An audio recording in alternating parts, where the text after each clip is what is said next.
Notaram que hoje a gente está com um layout diferente, com a quebra da formalidade. Eu estou em pé por enquanto, a gente está num sofá, porque hoje a gente vai coordenar essa conversa que a Aline Lima, com toda a sua gentileza e simpatia, nomeou, para que a gente tenha uma troca de ideias.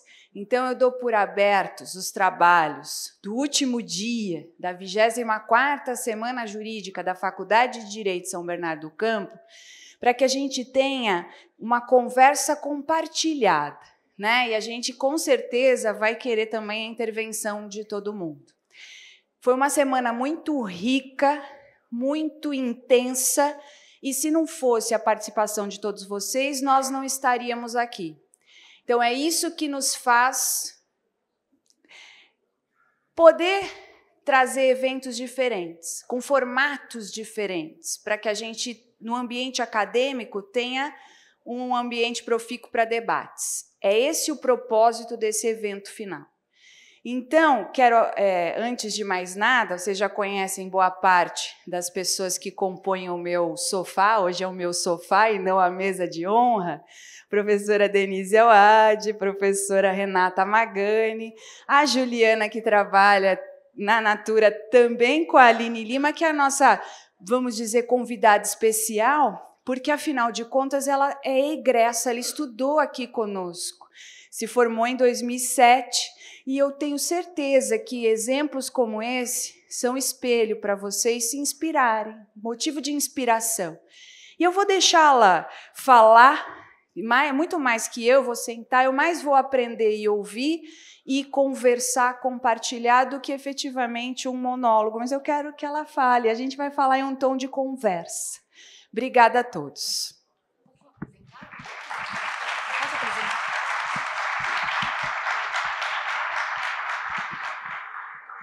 Boa noite, queridos alunos e alunas. Vejo vários que vieram espontaneamente, né, assistir à palestra desta noite, sem nenhum ponto, sem nenhum interesse, viu, Aline? Sexta-feira à noite, a gente precisa dar uma forçadinha.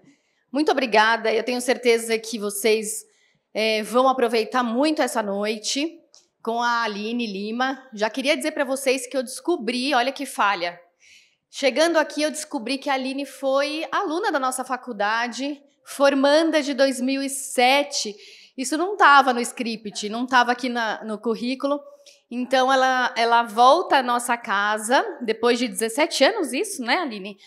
Para falar um pouco da experiência dela com diversidade, equidade e inclusão.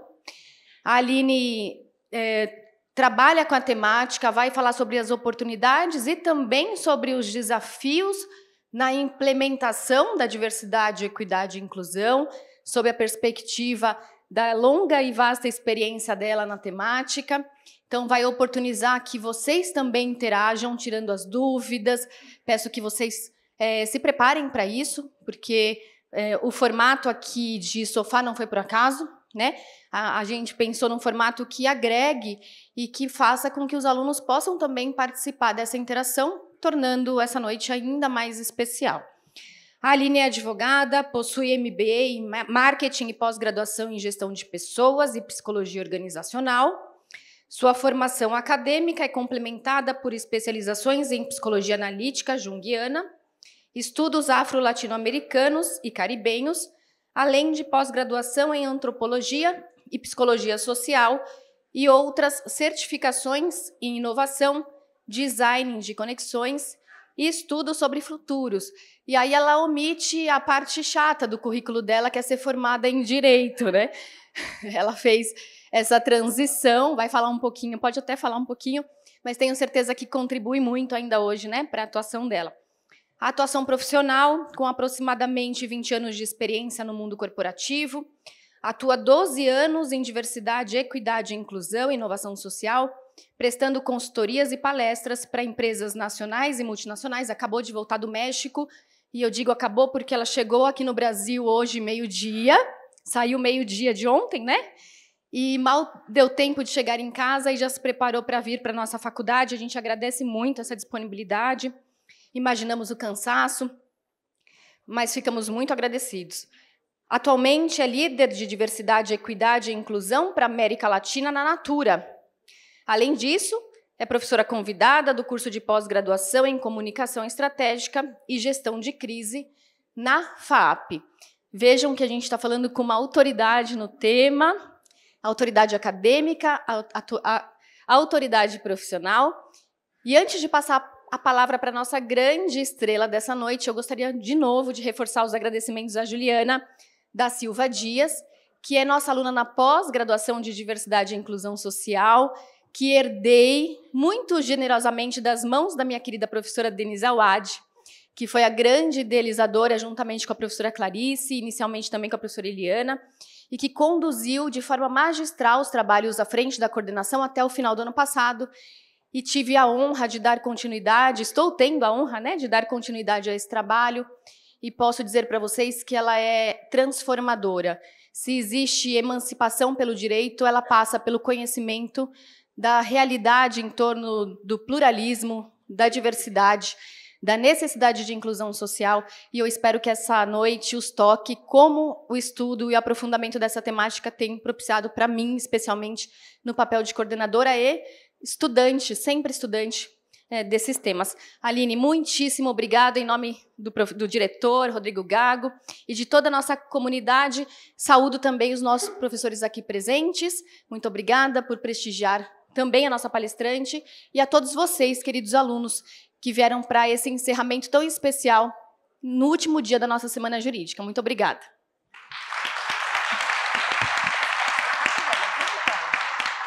Bom. Oi, gente, boa noite. Eu tô com frio na barriga, pode ser que eu trema um pouco, porque é muito especial para mim estar aqui hoje. Já estive sentado aí muitas vezes e é muito importante poder compartilhar um pouco da minha trajetória, um pouco do que eu venho aprendendo, sou uma eterna aprendiz. Quero iniciar fazendo minha audiodescrição para fins de acessibilidade. Sou uma mulher negra, cisgênero, pronomes ela e dela, minha pele clara, tenho cabelo crespo raspado nas laterais, estou com batom vermelho, um vestido com tons de rosa, pink, laranja e marrom, um relógio verde e um sapato marrom. Falar de diversidade é importante incluir todo mundo, então, para fins de acessibilidade, quis trazer isso para vocês. Bom, gente, começando, acho que começa de uma menina sentada aqui. Meu sonho era ser diplomata. Eu queria ser diplomata quando eu entrei na faculdade. E eu falo que a São Bernardo transformou minha vida porque hoje eu já não mais advogo, desde 2011, mas hoje eu exerço o direito na prática. Hoje eu trabalho, sou ativista pela luta pelos direitos humanos das mulheres, das pessoas negras, da comunidade LGBTQIA+, das pessoas com deficiência. E acho que eu só posso fazer isso, eu tenho certeza que eu só posso fazer isso porque a minha base foi o direito. Eu já passei por vários lugares na minha vida profissional. Estou na minha terceira carreira, tenho 39 anos, e eu falo, as pessoas perguntam, mas não deu certo? Eu falo, deu muito certo. Deu super certo. É por isso que eu estou aqui. Então, eu honro cada etapa. Hoje, quando eu chego, por exemplo, a Ju, a gente tem oportunidade de se encontrar em várias reuniões, em várias demandas, porque eu trabalho muito com compliance hoje, trabalho muito com o jurídico, de todas as áreas. Eu tenho uma capacidade de ter uma visão muito mais sistêmica, muito mais holística. Eu consigo enxergar várias perspectivas porque o direito me deu isso. Então, queria muito contar para vocês do quanto é importante para mim estar aqui hoje e o quanto eu me orgulho de ter feito, de ter sido advogada, porque eu também advoguei. E, começando a trazer essa perspectiva de diversidade, eu trabalhei para grandes escritórios, depois eu falo que eu tive um chá revelação de classe e de raça, porque, de uma forma ou de outra, por muito tempo, eu não me aceitava como uma mulher negra pobre. Eu queria ser aquilo que era o padrão. né? Então, a gente cresce enxergando aquilo que é o ideal e vai buscar esse ideal se negando. Então, o meu trabalho hoje ele está muito conectado também com a minha história. Em 2011, eu fui convidada para ser advogada do Sindicato dos Metalúrgicos do ABC. Trabalhei com o professor Mauad, não sei se vocês conhecem. Foi meu professor, depois trabalhei com ele. E ali, trabalhando com o direito trabalhista, que era a minha primeira vez, e indo para as fábricas fazer negociação, e trabalhando com as comissões de direitos de mulheres, de pessoas com deficiência, de pessoas negras, eu tive contato com o que hoje a gente chama de diversidade. Mas ali já era uma busca pelo direito. Eram aquelas pessoas querendo discutir, né, as cláusulas nas convenções, nos acordos coletivos, e eu, enquanto advogada, apoiando. E aquilo ali fez eu me enxergar e entender que, por mais que eu não quisesse continuar exatamente na carreira de advogada, existiam outros caminhos. Em 2012, eu fiz a transição de carreira, eu fui atuar numa fundação sem fins lucrativos, com foco, né, em impacto social, e fiquei até 2017 trabalhando com direitos, com inovação social, mas muito focado com a democratização dos meios de comunicação, tendo a possibilidade de entender, muitas vezes, o quanto que, na prática, o direito, às vezes, não chegava para algumas pessoas. A informação, o conhecimento não chegava. E pude me desenvolver muito, além de me encontrar. Então, acredito que o conhecimento se somou a um reconhecimento de quem eu era e do papel que eu poderia ter no mundo. Em 2017, eu decidi fazer uma outra transição e fui empreender para trabalhar com mulheres e pessoas negras, trabalhando uma perspectiva de impacto socioemocional, porque entendia que existia um impacto social que a gente precisa fazer, mas que muitas vezes a gente não tinha, e principalmente os grupos que são subrepresentados, não têm ferramentas emocionais. Então, toda essa trajetória de não respeito aos direitos humanos traz grandes feridas para essas pessoas. Então, eu fui buscar conhecimento. Então, por isso que eu fui me especializar em psicologia social, em psicologia analítica junguiana, porque eu acreditava que faltava uma ferramenta para apoiar essas pessoas. Então, quando eu ia lidar com mulheres em situação de violência e apoiar essas mulheres para que elas buscassem os seus direitos, muitas vezes elas estavam despedaçadas. Muitas vezes elas nem sabiam dos seus direitos, mas também não tinha condições de seguir na busca por eles. Então, comecei a empreender, e nesse meio do caminho, já fazendo consultoria para empresas com essa perspectiva, eu encontrei a Natura, que, para mim, tinha um fit de valor muito grande, principalmente por conta da possibilidade de escalar o impacto. Enquanto empreendedora, eu dependia de ferramentas de investimento para chegar no maior número de pessoas, coisa que, ao me conectar com o mundo corporativo e somar, e eu acredito realmente que eu e a Natura, a gente fez um acordo para se somar, né? Ela tinha algo para me entregar e eu também tinha, porque neste momento a minha autoestima já estava boa, eu já me considerava uma ótima profissional, não tinha mais nenhum problema de autoestima. E eu falei, olha, eu acho que a gente pode se juntar, porque eu quero fazer impacto no Brasil. Naquele momento eu estava pensando em trabalhar para o Brasil.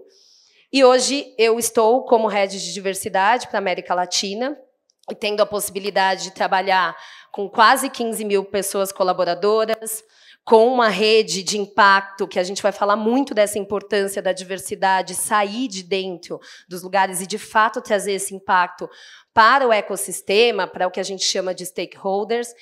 A gente tem uma rede na América Latina de aproximadamente 4 milhões de pessoas consultoras. Eu não sei se vocês conhecem, mas sabe a revistinha da Avon e da Natura? Minha mãe vendeu, eu conheci a Natura há muito tempo. Então, imagina que nós estamos em quase 100% dos municípios do Brasil. Então, a possibilidade de impacto foi muito grande. E aí foi quando eu fui entender como que eu traria aquele conhecimento que é teórico, aquele conhecimento que é de uma perspectiva subjetiva das pessoas para dentro de um mundo corporativo, aonde você precisa pensar o negócio, você precisa aliar o impacto, mas você precisa ter uma visão muito estratégica. Porque senão, você começa a fazer algo no tema de diversidade, como muita gente começou, por exemplo, em 2020, por conta do George Floyd, e você não sustenta. E é o que a gente tem percebido nos últimos tempos, em especial de um ano para cá, depois que nos Estados Unidos a Suprema Corte, né, derrubou as cotas raciais nas universidades, as empresas vêm desacelerando esse tema porque elas não enxergam, de fato, o impacto. E, de fato, tem muitos desafios. Quando a gente fala de diversos recortes de mulheres, quando a gente fala de gênero, quando a gente fala de pessoas trans, de pessoas com deficiência, de todas as pessoas da comunidade LGBTQIA+, a gente está falando de problemas sociais muito profundos, que quando as pessoas se conectam e se juntam, aqui na universidade, você vai ter tensão social, você vai ter tensão racial. E aí, a gente sempre brinca, né? Tem diversidade é chamar as pessoas para a festa. Só que só tem a inclusão se todo mundo puder se divertir, se todo mundo puder aproveitar. E aí essa é a dificuldade. Porque hoje a gente até consegue, não muito, mas trazer pessoas diversas para os lugares. O problema é como que a gente valoriza essas vozes, essas perspectivas e transforma isso em potência de inovação. Então, hoje esse é um trabalho que eu tenho realizado, quero poder trocar aqui com vocês, mas não quero ficar falando, quero sentar aqui para a gente poder trocar. Mas queria contar um pouquinho para vocês da minha trajetória. Já estou menos nervosa agora, mas estava tremendo. Eu não costumo tremer quando eu falo, mas está sendo realmente especial estar aqui com vocês. E vou me sentar, mas quero estar aberta para poder trocar, aprender, construir, porque eu realmente acredito na inteligência coletiva. Não importa o quanto eu tenho estudado, não importa o quanto eu tenho de tempo de experiência, quando duas pessoas se conectam, nós somos diferentes, nós podemos criar uma inteligência nova, uma inteligência coletiva, e eu espero que seja isso que a gente cria aqui hoje. Obrigada.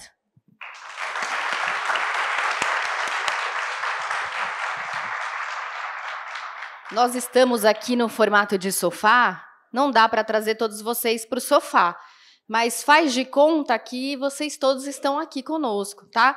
Então, tá super franqueada, aberta a todos vocês a palavra, o microfone, e eu vou inaugurar, né, enquanto vocês vão pensando no que gostariam de falar com a Aline, perguntar. Quando a gente fala de identitarismo, quando a gente fala de militância pela luta das minorias, é muito comum a crítica de que muitas vezes as empresas privadas, elas absorvem o discurso da militância para passar pano e, obviamente, tentando passar uma imagem de uma empresa que pensa na diversidade, na inclusão, mas que isso esconde uma pretensão que é o lucro pelo lucro, né? E não dá mais para as empresas não falarem e mostrarem algo que faz nesse sentido, porque hoje tudo toma uma proporção muito grande nas redes sociais e a questão da imagem, né, acaba sendo muito comprometedora para essas empresas. De que forma você, absorvida de alguma forma pelo mercado, pela corporação, desmistificaria um pouco essa ideia de que é tudo fachada, né? Bom, eu realmente acredito que, infelizmente, nós temos muitas empresas que acabam se aproveitando, né? Que a gente chama de pink money. Então, nós temos ali os momentos das datas comemorativas e aí todo mundo tem a bandeira LGBTQIA+, né? Chega novembro, todo mundo tem consciência negra. Mas eu acho que a gente está no momento, as grandes empresas, principalmente, e eu vou fazer um recorte de Brasil, tá? As grandes empresas, elas já entenderam que não é sobre ativismo. Elas já entenderam que não sustenta você colocar 3 ou 4 pessoas numa campanha representativa. Você precisa, de fato, comprovar. Então, quando eu falei de 2020, no pós-George Floyd, o que aconteceu? Muitas empresas foram fazer compromissos públicos, né? E aí os compromissos passam por ações afirmativas, no sentido de contratar pessoas de grupos diversos. E só que quando você olha o resultado, né, desses últimos 4 anos, muitas dessas empresas estão desacelerando. Por quê? Porque não conseguiu conectar essa diversidade com, de fato, negócio. E aí a gente precisa ser realista, a gente está no capitalismo, né? Então a empresa ela precisa ter lucro. Mas o que a gente vem observando, principalmente por conta de todos os problemas socioambientais que a gente tem, é que a empresa ela está na sociedade. Ela não pode se descolar, né? Não adianta, ela não vai crescer se não tiver quem compre dela. Ela não vai crescer se a sociedade estiver em colapso. E no Brasil, a gente fala de uma população de aproximadamente 56% de pessoas negras. Né? A grande maioria das mulheres são mulheres negras quando a gente fala. A gente fala de uma grande população também que faz parte da comunidade LGBTQIA+. Então, hoje, eu acredito que as empresas que estão conseguindo sustentar a pauta, elas entenderam que isso tem que ser tratado como um tema de negócio. E como tema de negócio, num sentido de eu vou contratar, eu vou ter ações afirmativas, mas de que forma o meu modelo de negócio, os meus produtos, o meu comportamento empresarial, a minha comunicação e a forma como eu me relaciono com os meus stakeholders, desde acionista, como a sociedade, tem que refletir nisso. Então, não são muitas as empresas que têm conseguido sustentar, porque com a crise econômica, de fato, elas acabam não enxergando, mas eu acredito que existe um caminho possível. E eu acredito também que, principalmente a nova geração, já consegue hoje ter um olhar muito mais crítico como pessoa consumidora na hora de escolher com quem, né, vai transacionar, de quem que vai consumir. E para a gente, na era da informação, as redes sociais, é isso. É uma ferramenta muito importante. Então, a empresa, quando a gente fala de uma perspectiva de reputação, tem um risco muito grande reputacional. Então, ela precisa cuidar dentro, mas ela precisa cuidar fora, porque um ativo de marca para ser construído demora muito tempo e ele pode ser destruído muito rapidamente, né?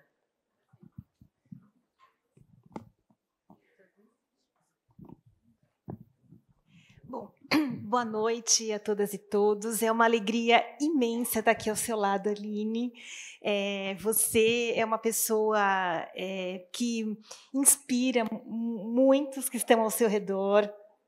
Lá no curso de diversidades, que eu tive a honra de participar, os alunos já falavam bastante do seu trabalho, a Natura também cresceu muito e acho que essas ações vêm do seu esforço, do seu trabalho. Então, você é uma pessoa iluminada, uma pessoa que é muito honroso para nós recebermos de volta aqui na São Bernardo e fazer com que os alunos enxerguem a possibilidade de também alçarem, né, essas posições.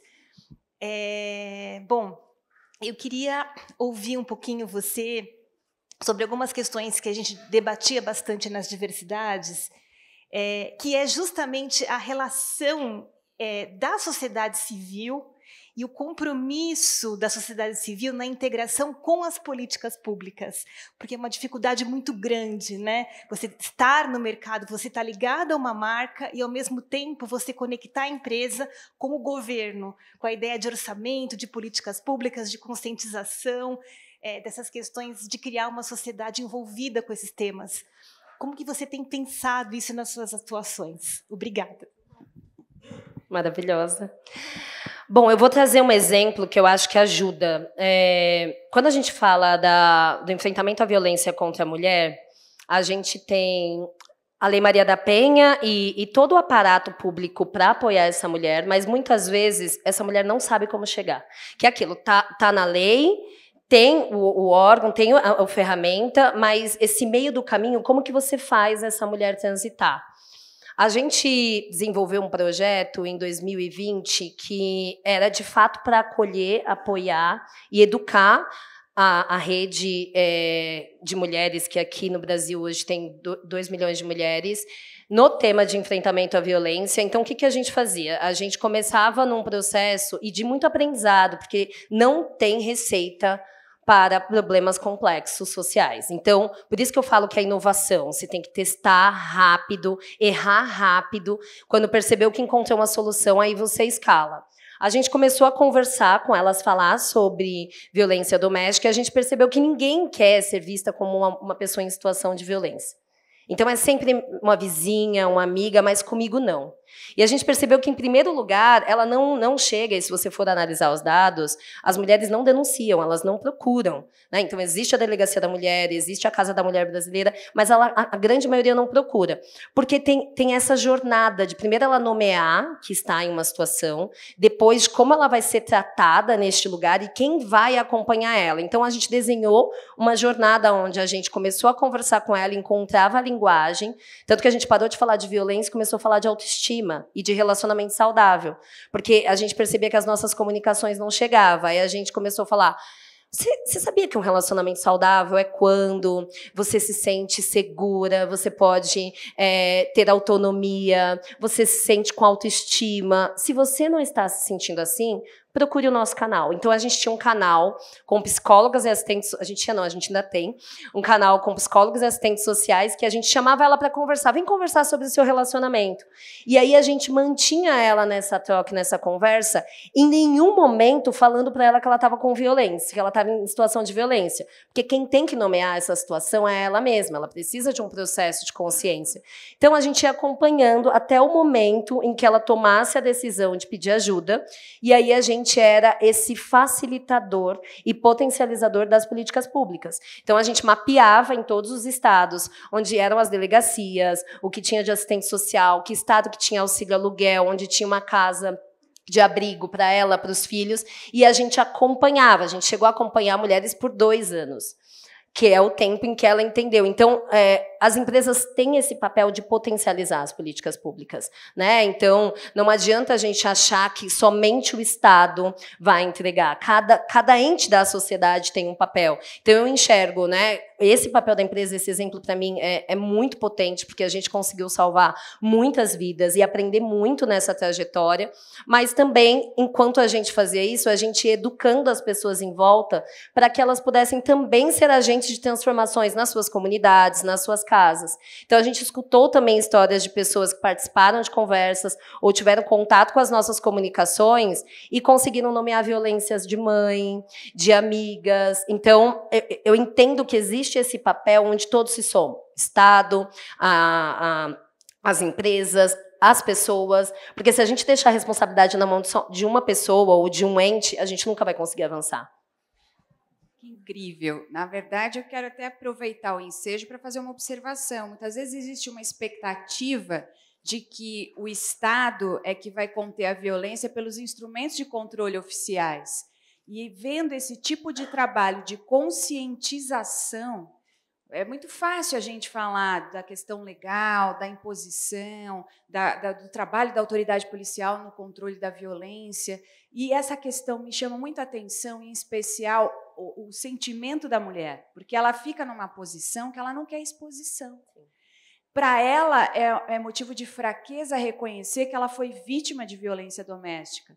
Então, para que ela não se sinta mal perante os outros, muitas vezes ela não se permite entregar e buscar ajuda para quebrar o ciclo da violência. Sim. Então, é muito maior do que possa parecer. Então, não é só uma questão que, quando a gente fala em diversidade, tem toda essa amplitude. Então, o trabalho, muitas vezes, de uma empresa de caráter privado, sim, pode contribuir com a conscientização. E esses momentos aqui, no ambiente acadêmico, permitem a troca e o debate.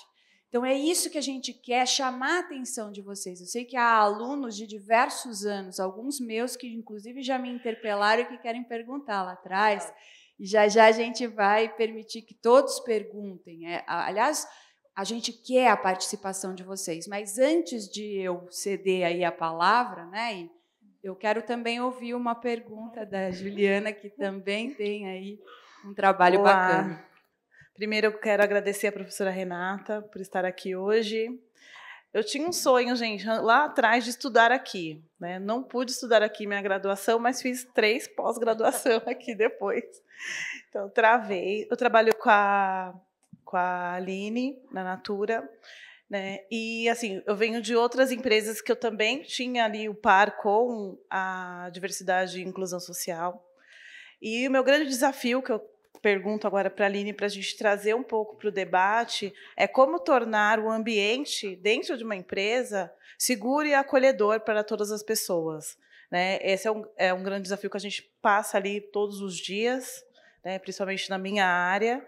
Aí eu aciono a Aline para a gente conseguir fomentar ali aquele ambiente seguro para que as pessoas não se sintam só dentro de um ambiente diverso, como a Aline falou, elas não se sintam só convidadas para a festa, mas também sintam parte dessa festa e seguras, né, naquele ambiente.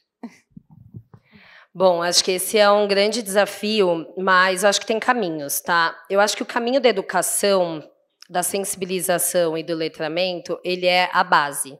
Porque, assim, eu vou até contar uma história, pode ser que eu me emocione, mas eu lembro, em algum ano, talvez, eu estava nos Jogos Jurídicos. Todo mundo aqui conhece Jogos Jurídicos? Adoro.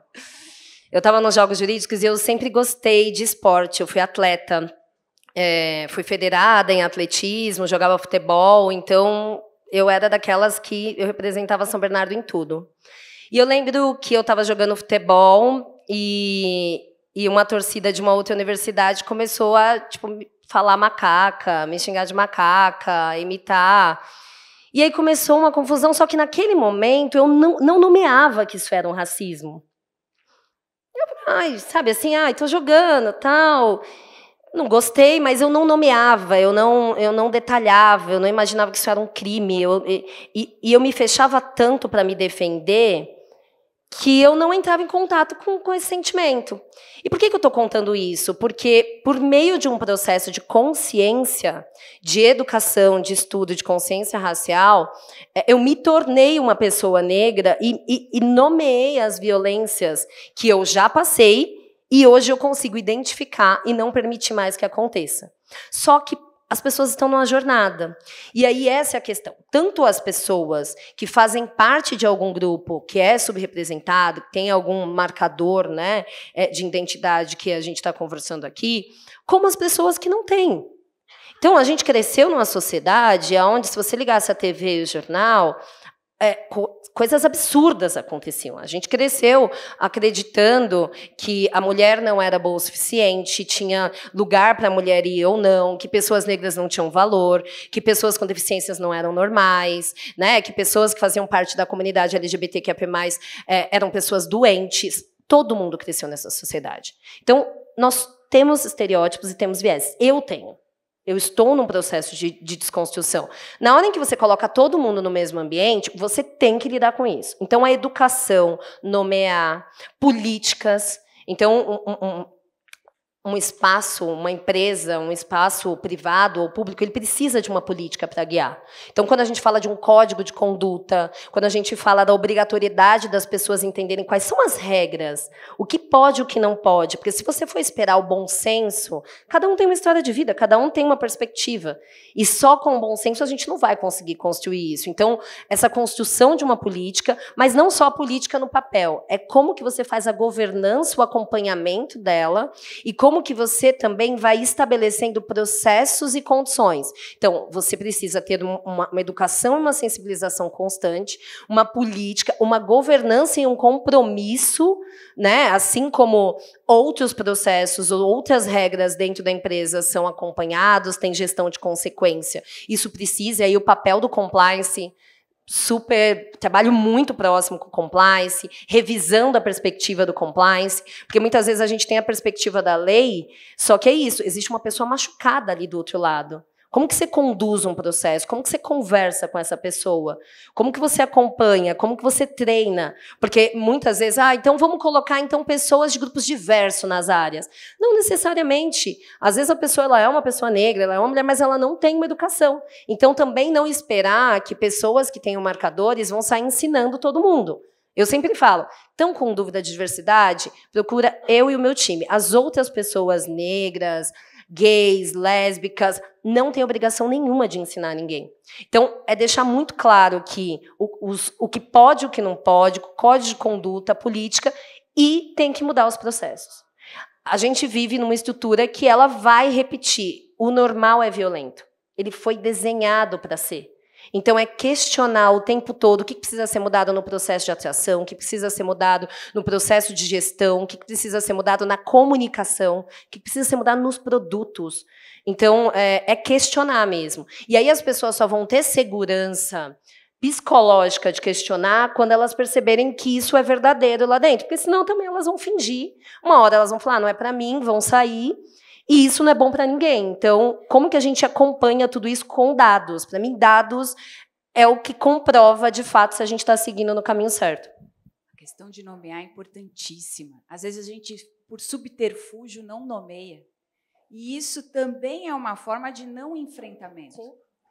É muito visível isso. Então, não é porque a gente põe as pessoas diversas num ambiente que automaticamente tudo vai funcionar maravilhosamente bem. Geralmente tende a ter mais tensão, porque antes você tinha todo mundo igual, e aí as pessoas funcionam no viés de afinidade, no viés de grupo, todo mundo concorda, vieram dos mesmos lugares, as vivências parecidas. De repente você coloca pessoas com momentos de vidas, histórias de vidas totalmente diferentes, e elas vão tentar conviver. E aí vai vir a tensão. E aí não pode ter medo de tensão, entendeu? Claro. Porque senão a gente não resolve. É isso, o entendimento, né? Mas eu vou permitir, todos já 2, 3 me sinalizaram perguntas, então vamos lá, Guilherme, né? Isso. Fala seu ano. Boa noite, meu nome é Guilherme, eu sou do 5º ano aqui da faculdade. No ano passado eu tive a oportunidade de participar do NEV aqui da faculdade, que seria o Núcleo de Estudos da Violência aqui em São Bernardo do Campo. Uma das violências que foi estudada, né, foi a violência contra os ex-presidiários, ex-detentos. E nosso estudo também abrangeu a parte corporativa. A gente percebeu que muitas das empresas não possuem políticas ou realmente, expressamente, não contratam ex-presidiários. A minha pergunta direcionada a você seria realmente essa questão. Se você já viu alguma política que deu certo de contratação de ex-presidiários, como é que isso é visto dentro das empresas, dentro dos heads lá de cima das empresas, né? Como que isso é visto, inclusive da Natura, né? Eu esqueci seu nome, desculpa. É Guilherme. Guilherme, obrigado pela pergunta.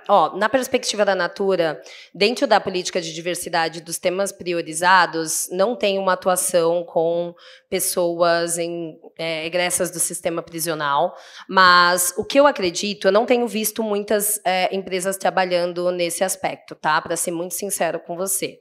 O que eu percebo no mundo corporativo é que, assim, existem muitos problemas sociais a serem endereçados. E a gente ainda está muito atrasado.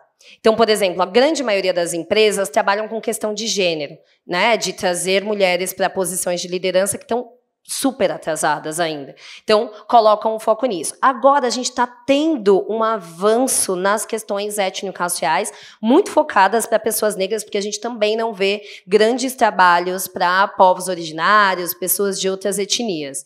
Então, o que eu percebo é que existe uma dificuldade, muitas vezes, de ir quebrando algumas barreiras de conhecimento e de visão mesmo, de estereótipo, porque muitas vezes a pessoa que passou pelo sistema prisional, a gente tem um olhar de que ela não vai ser ressocializada, né? De que, poxa, o que eu faço com isso?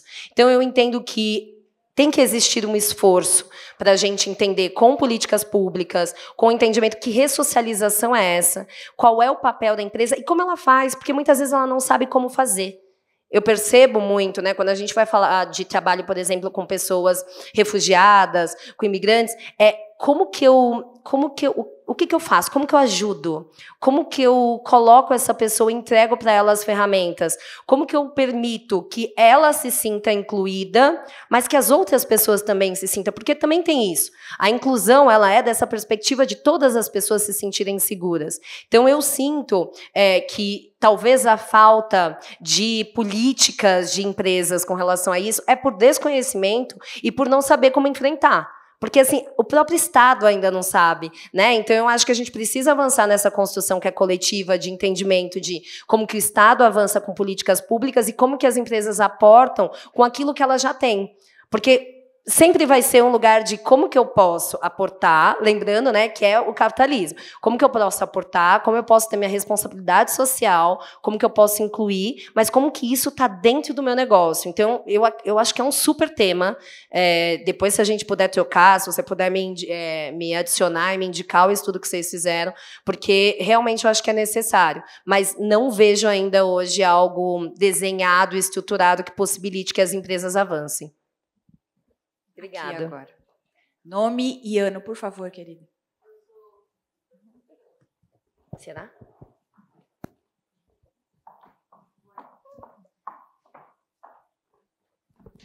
Agora foi. Oi. Bom, eu sou a Laura, eu sou do 3º ano. E eu tenho, a minha pergunta é que eu já trabalhei em algumas empresas grandes em que o movimento... Assim, eu tenho que falar que o movimento negro às vezes morre dentro delas. As pessoas, os grupos de afinidade, eles acabam sendo sobrecarregados, ou às vezes as pessoas não têm mais interesse em participar. Então, eu queria te fazer uma pergunta, tipo, como que faz para esses movimentos não morrerem dentro das empresas? Tipo, o movimento negro, o movimento LGBTQIAP+, até o movimento indígena também algumas empresas têm. Então, como é que faz para não morrer lá dentro? Tipo, as pessoas negras e minorias que estão lá dentro não se sentirem acolhidas por ter gente parecida com elas lá dentro. Essa é a minha pergunta. Obrigada. Ó, a sua pergunta é bem interessante, porque assim, primeiro que não é papel das pessoas que fazem parte desses grupos fazerem movimentos dentro das empresas. A empresa é um negócio, ela tem um compromisso. Então, eu tenho bastante dificuldade com essa super responsabilidade que se colocam em pessoas que fazem parte de grupos de interesse e de afinidade de uma estratégia que é empresarial.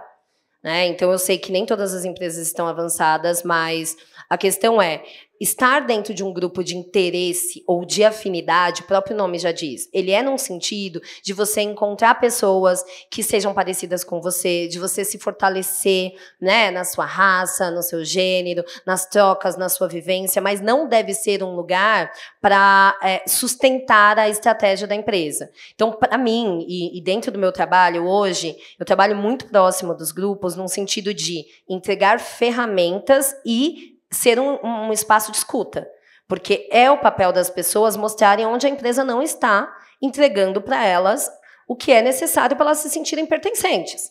Então, isso você tem que ter ferramentas, e não pode estar só num grupo ou na pessoa, você tem que ter pesquisas, você tem que ter não só pesquisas quant, mas pesquisas qualis, você tem que monitorar os seus dados para entender que muitas vezes as pessoas não vão te contar onde estão os problemas. Muitas vezes elas não vão chegar no compliance. Só que se você começar a cruzar os dados e perceber como que está sendo o nível de segurança, o nível de fit cultural, se elas entendem que é ou não seguro a empresa para ser uma empresa diversa ou inclusiva, e usar esses dados, você pega aquilo que é o não dito. Então, o que eu percebo que é necessário que a empresa tenha as metas. Então, se você está indo numa empresa que ela, de fato, fez um compromisso de contratar pessoas de grupos subrepresentados, ela já deu um passo. Não significa que vai ser perfeito. Né? E eu acho que, assim, também eu sempre falo, eu não estou dentro da empresa para fazer ativismo. Eu faço ativismo no movimento fora. Eu estou lá dentro porque eu realmente acredito na potência, na criatividade, na inovação da diversidade, e porque eu realmente acredito que é responsabilidade dessa empresa atuar dessa forma. Então, o tempo todo o meu trabalho é para mostrar essas conexões. E é aquilo, isso daqui fere direito, isso aqui é discriminatório, então é criar esse ambiente, mas assim, não acho que seja responsabilidade das pessoas, já falei, ensinar. Acho que, assim, apontar aonde não está, e precisa ter órgãos para isso. Os grupos são importantes no sentido de nomear e de falar o que está acontecendo, mas os canais de denúncia, compliance, gestores treinados, eu acho que é esse conjunto. Porque, senão, de fato, as pessoas vão adoecer, elas vão sair de lá doentes, vão ficar pulando de empresa em empresa, adoecendo, até uma hora em que elas não evoluem na carreira. E aí as pessoas vão, tá vendo? A gente deu oportunidade, mas não evoluiu. A verdade é que existe um ambiente que o normal é violento. O normal. A gente vive numa sociedade que é estruturalmente racista, machista, LGBTfóbica, capacitista. Então, entender isso e nomeando e se conectando com outras pessoas, com grupos, para ganhar força é uma coisa. Agora, não acho que seja... vou fazer ativismo dentro da empresa, porque senão você vai drenar a sua energia, você deveria ser reconhecida pelas suas entregas e pela posição que você está, e às vezes você não consegue porque você está o tempo todo ali tentando.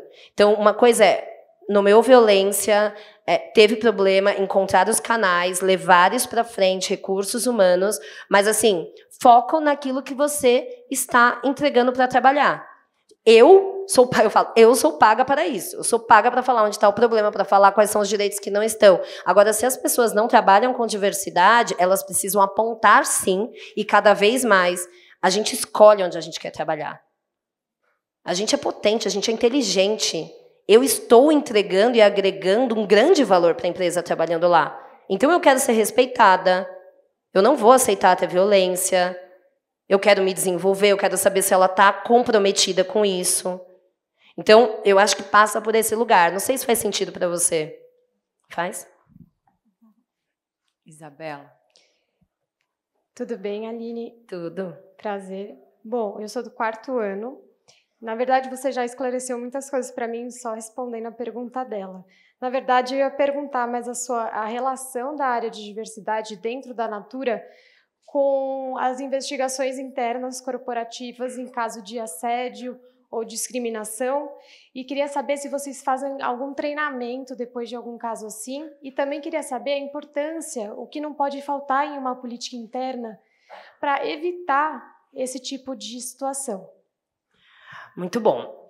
Bom, eu lidero o que a gente chama de um centro de expertise. Então, o meu papel é definir as diretrizes do tema, a estratégia, ser uma área expertise interna que apoia outras áreas e inovar em alguns processos. Então, eu trabalho muito, muito próximo do time de compliance. Não apoio investigação, não é nada disso. Então, a gente revisa caso a caso. Quando um caso acontece, porque todos os casos, quando a gente está falando de discriminação, eles são únicos.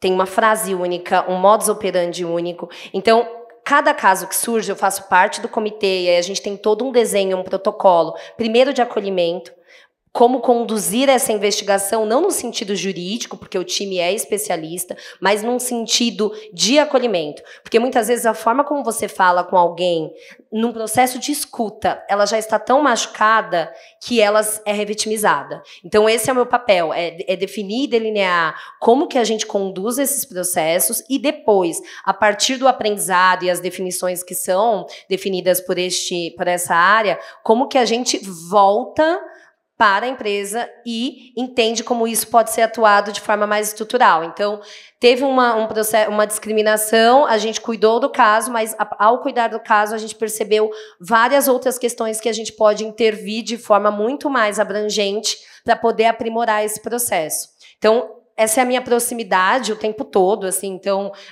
a gente faz, por exemplo, formação em saúde mental da população negra para o time, a gente vai o tempo todo trocando e aprendendo juntos para todo mundo estar sempre muito atualizado.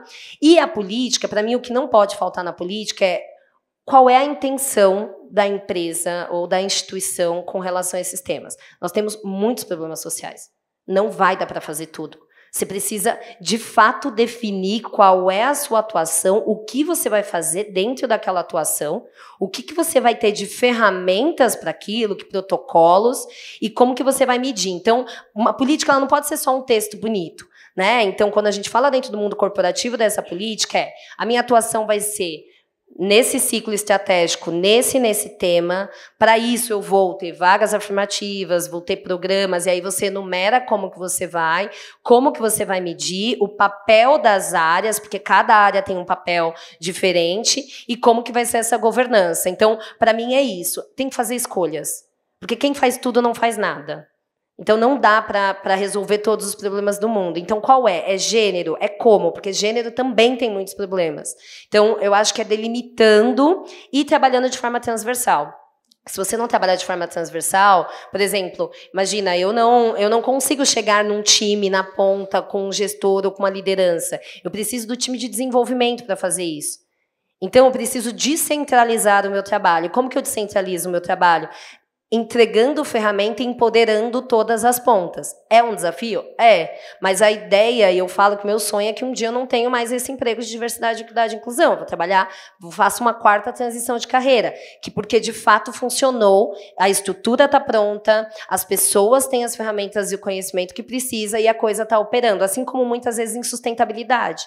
Se você olhar para trás no passado, sustentabilidade era algo que você precisava falar o tempo todo. Hoje é algo que, não que esteja, né, estejamos num ponto bom, mas é algo que já evoluiu bastante, porque já entrou na visão estratégica, já não dá mais para não fazer. Então, eu acredito que seja nesse caminho. Temos mais uma aqui na frente, a Roberta. Oi, boa noite. Boa noite. Eu sou aluna aqui do 4º ano. Atualmente, eu trabalho na Mercedes-Benz e eu estou como analista de diversidade, projetos sociais e sustentabilidade. E aí, com base nisso, eu gostaria de saber quais são os pilares que vocês trabalham dentro da Natura e, se dentro do que você pode falar, quais são as principais iniciativas de cada um deles. Prioritariamente, nós trabalhamos equidade de gênero, étnico-racial, pessoas com deficiência, diversidade sexual e de gênero, comunidade LGBTQIAP+, migrantes e refugiados, numa perspectiva de entendimento nos outros países em especial, e integração geracional. E aí, dentro das principais ações, e aí cada um dessas frentes, a gente também define qual é a nossa atuação estratégica. Porque não dá para fazer tudo. Então, tem temas que a gente escolhe fortalecer, temas que a gente escolhe acelerar, temas que a gente escolhe iniciar. Então, a gente vai definindo qual é o caminho estratégico dentro do ciclo, que a gente trabalha a cada 2 anos. E aí, a gente define quais são as metas. Então, primeiro a gente fala, poxa, a Natura tem metas públicas, né? Ela já alcançou 50% de mulheres em posição de liderança, que é a diretoria acima em 2022. Salário equitativo de gênero e de raça também já foi alcançado. Então, percebe que você coloca a meta e você vai buscar ela, porque a iniciativa, ela tem que servir a meta. A gente sempre fala, não adianta você fazer um monte de projetos, ele não vai trazer resultado. Você tem que perseguir um resultado. O que você espera? Eu espero ter equidade de pay equity. O que eu tenho que fazer? A partir daí, você vai fazer diagnóstico, você vai entender quais são os problemas que você tem, qual é essa diferença de salário que existe, aonde ela, se é na entrada, se é na hora da promoção, se tem uma área específica. Então, para mim, assim, hoje eu me apego a menos à iniciativa. Acho que, se for falar de forma, acho que ação afirmativa para atração de meta, acho que é essencial, né, para forçar, porque muitas vezes a maioria das pessoas que estão em posições de liderança são pessoas héteros, cis, sem deficiência, e elas acabam contratando com viés ali por afinidade. Então, quando você tem uma meta, você força essa pessoa a ter que olhar para uma outra perspectiva, mas é isso, acho que o básico é garantir que essa pessoa tenha ferramentas de desenvolvimento, garantir que ela tenha um espaço de pertencimento, e isso passa por uma educação e por uma sensibilização, mas todas as outras iniciativas, elas precisam ser a partir da realidade. Então, se eu te contar várias iniciativas aqui, talvez não faça parte da realidade de onde você trabalha. Mas eu acho que o mais importante é qual é a meta da empresa, qual é o compromisso que ela tem, qual é a realidade, né? Então, entre onde eu quero chegar e onde eu estou. Aí você tem que traçar esse caminho. E, mais uma vez, é uma visão de inovação.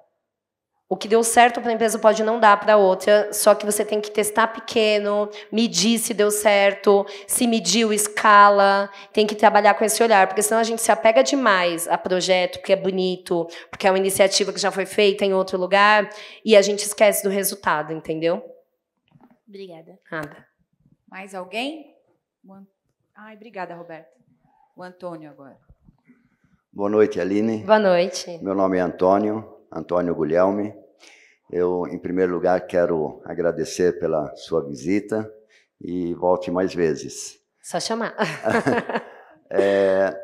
Não é bem uma pergunta, é um elogio e uma publicidade.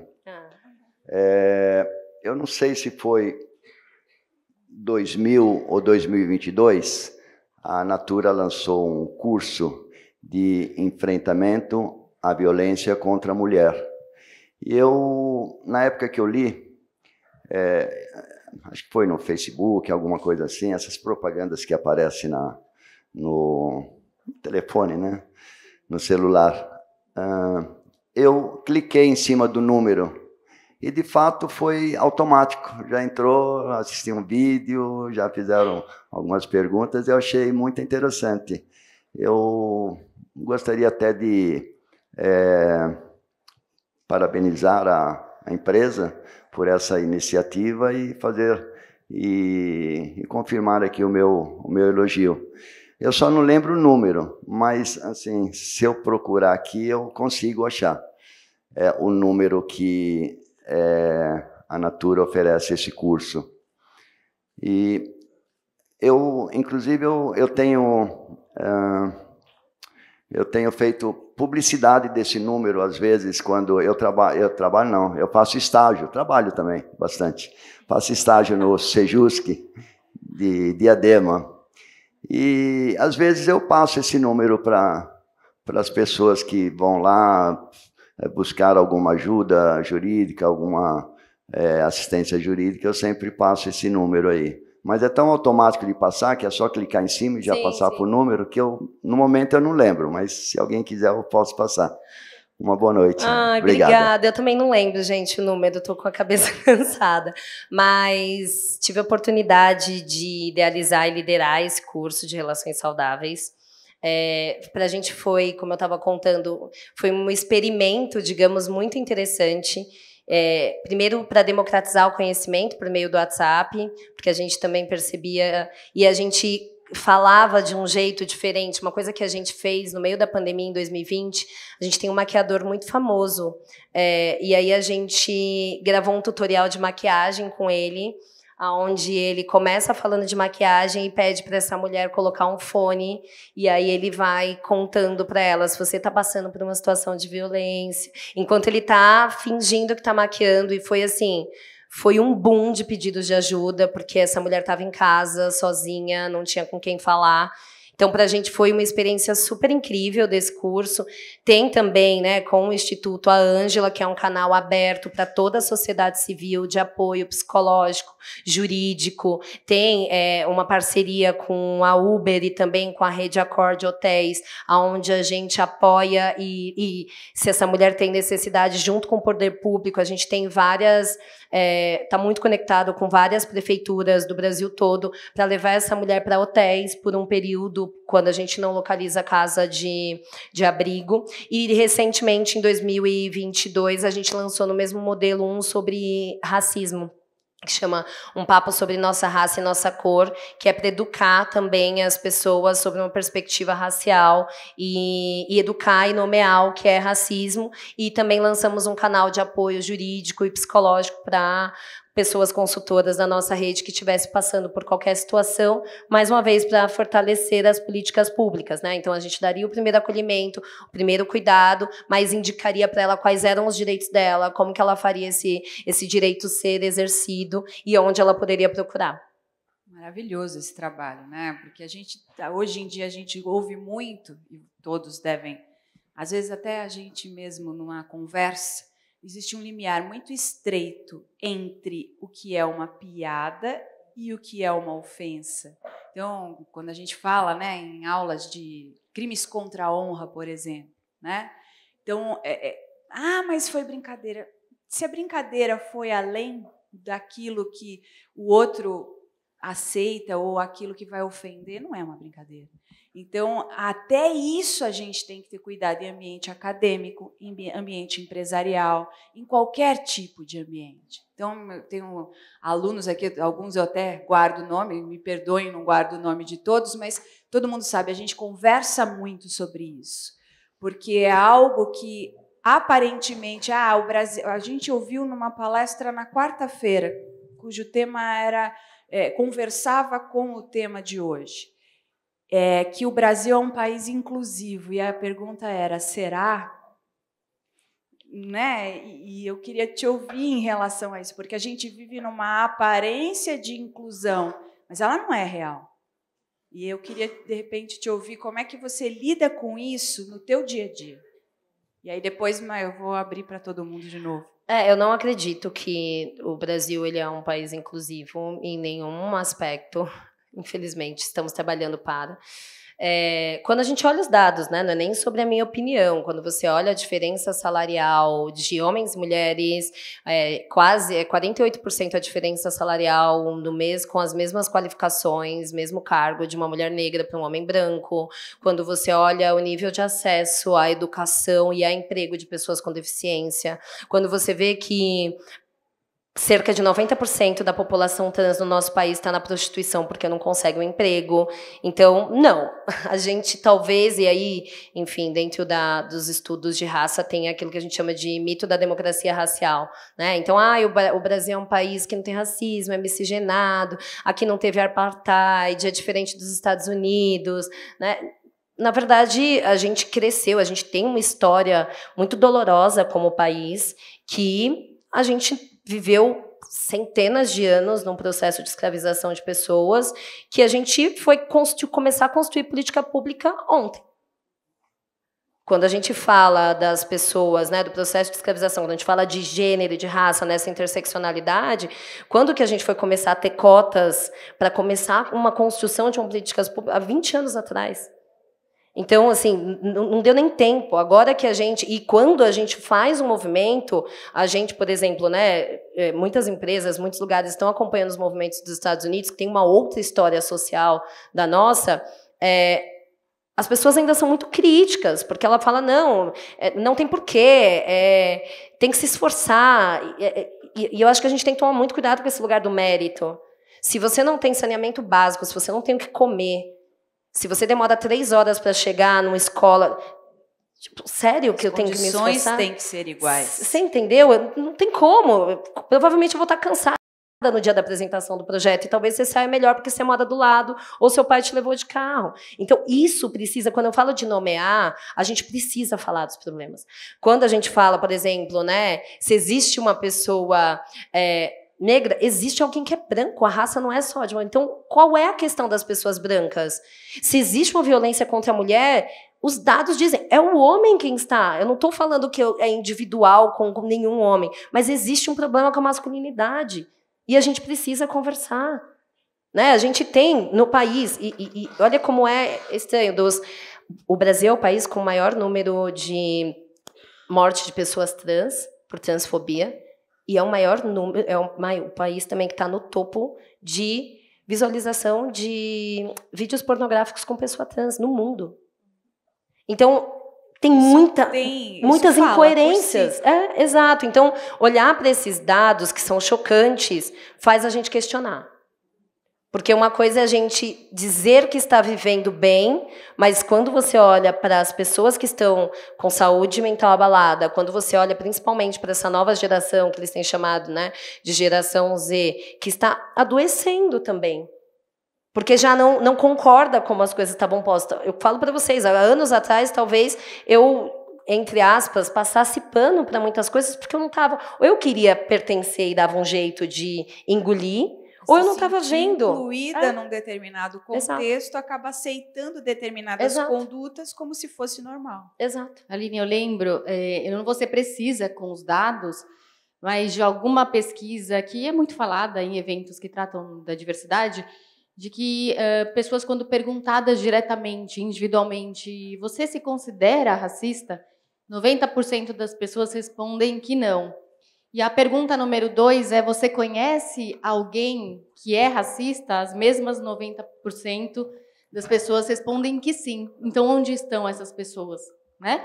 E isso passa, um filtro, que eu imagino que seja o caminho de autorreflexão que precisa ser feito, é que os limites do mundo para a gente estão nos limites da linguagem. Né? E o letramento passa exatamente, quando a gente fala de letramento racial, letramento de identidade de gênero, orientação sexual, qualquer que seja a necessidade da gente incorporar um vocabulário a partir de uma compreensão da existência do outro, sobre as suas dores, as violências que lhe são perpetradas, tudo isso passa necessariamente por um caminho que tem que ser voltar para si mesmo. Porque quando eu comecei a aprender, de fato, sobre racismo, eu me descobri, em muitos aspectos, cheia de vieses racistas. E aí a oportunidade de melhorar é não negar, mas é descobrir, passar por um processo, sim, de autoconstrangimento, que muitas vezes... Autocrítica. E superar a culpa também, porque a culpa paralisa, né? Exatamente. Mas a culpa não me imobilizou, né? Ela me fez desconstruir e aprender. Provavelmente eu vou errar muito, por mais letramento que eu já tenho em relação ao passado, né? Em relação a essa temática, eu me pego errando. E às vezes, eu falo que é mais um erro que eu estou me percebendo para me desconstruir e, quiçá, fazer com que as pessoas à minha volta também percebam, né? Eu passo pessoalmente, alguns meus alunos já sabem, o pessoal da casa sabe, eu sou mãe da diversidade, né? Eu tenho um filho não binário, que hoje se identifica majoritariamente pelo feminino, a Zoe, e foram muitos desafios até eu entender que as pessoas falavam, mas ela escolheu esse caminho. Eu falei, não há escolha. Mas quem me disse isso foi a Zoe. A Zoe falou, mãe, se eu tivesse que escolher, porque um dia eu falei, é sua escolha. Não, mãe, se eu tivesse que escolher, eu jamais escolheria o caminho mais difícil, que é o da violência, da discriminação, e, aliás, algo que eu nem consigo conceber porque existe. Porque eu sou o que sou. E aí aquilo me paralisou. Eu, claro, como mãe, vocês podem imaginar o tamanho do desafio, que passa no primeiro momento pela culpa, pela vergonha e pelo medo pelos dados da violência, mas eu falo que é o grande tesouro, a Célia conhece, né, muito bem, a gente dialoga muito sobre isso, e sabe que, para mim, é um privilégio ser mãe da Zoe, né? E poder internalizar, dentro dessa perspectiva, coisas que não seriam acessíveis se eu não passasse por isso, né? Então, por mais que eu seja empática por questões raciais, eu não vou viver essa questão das dores, mas eu posso me esforçar para integrar essa luta antirracista, tantas outras, né? Então, falo numa perspectiva de identidade de gênero, dividindo um pouquinho com vocês, porque hoje isso é motivo de orgulho, não mais de vergonha. E, enfim, falar que a gente precisa se abrir para esse letramento, porque os limites do nosso mundo são os limites da nossa linguagem. A gente só consegue perceber aquilo que a gente dá nome, aquilo que a gente sabe nomear, identificar. Maravilhosa.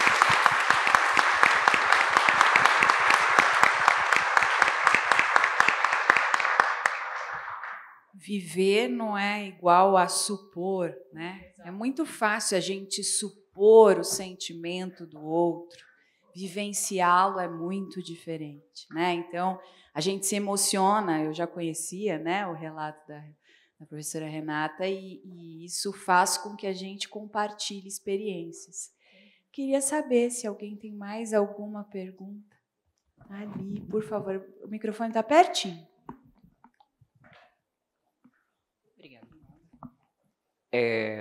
Boa noite, professoras, doutoras, boa noite a todos.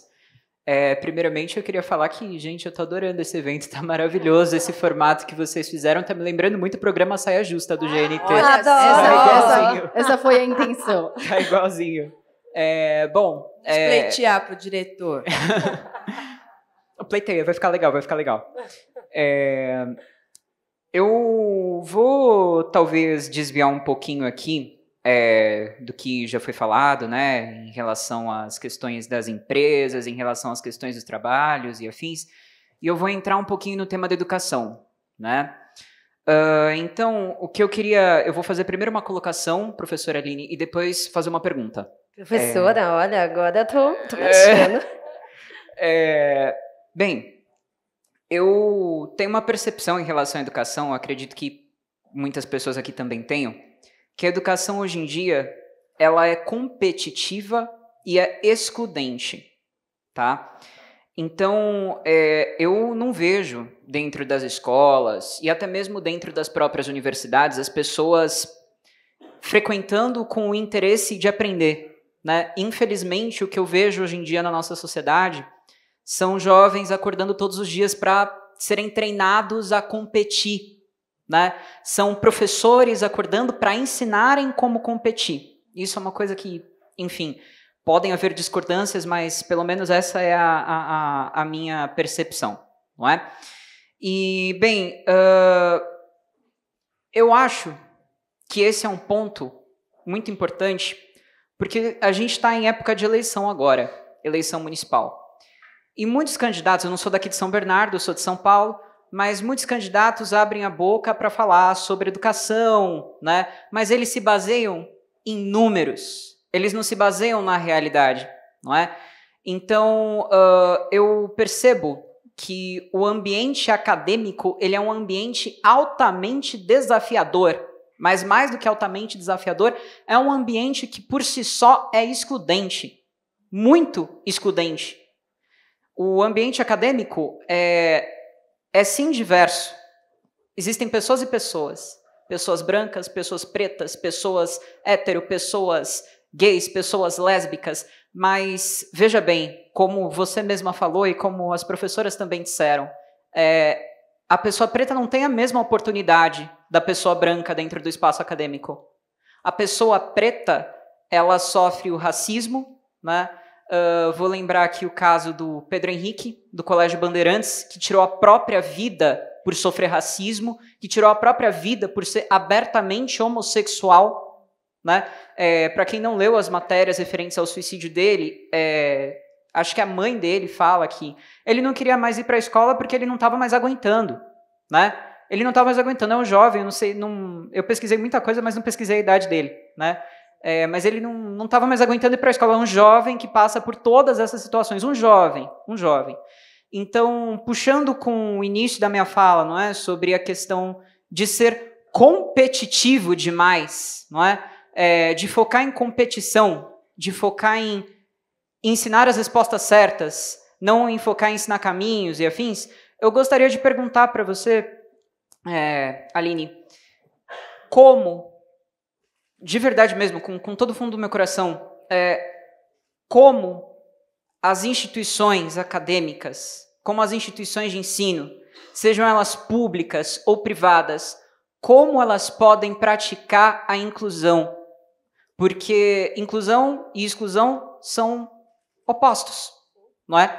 Mas não adianta nada, novamente, né, eu elogio esse debate, eu elogio essa mesa redonda, é muito importante que hajam ambientes assim, mas não adianta nada a gente falar e a gente não praticar, a gente não ser pragmático, né? Como você mesma disse, as cotas raciais elas estão acontecendo agora, mas são projetos que já poderiam estar acontecendo há muito tempo, não é? E nós tivemos um governo, que eu gosto de chamar de desgoverno, há discordâncias novamente, mas nós tivemos um desgoverno que muitas vezes essas pautas contra cotas raciais foram levantadas.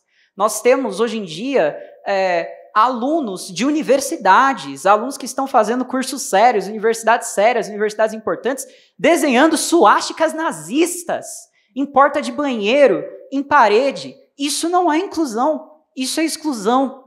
Isso é discriminação. E uma sociedade que discrimina, ela não cresce. Alguns pensam que cresce, porque o crescimento tem que ser o quê? O crescimento tem que ser material, o crescimento tem que ser econômico, né? É isso que defendem que a gente aprenda nas escolas, é isso que defendem que a gente aprenda nas universidades. Mas não é isso que nós temos que defender, não. A gente tem que defender a inclusão na prática. Então, essa é a minha pergunta para você. Eu queria entender como é que a gente pratica a inclusão, como é que a gente pode realmente ter um pragmatismo da inclusão e não ficar só na falação. Muito obrigado. Não, obrigada.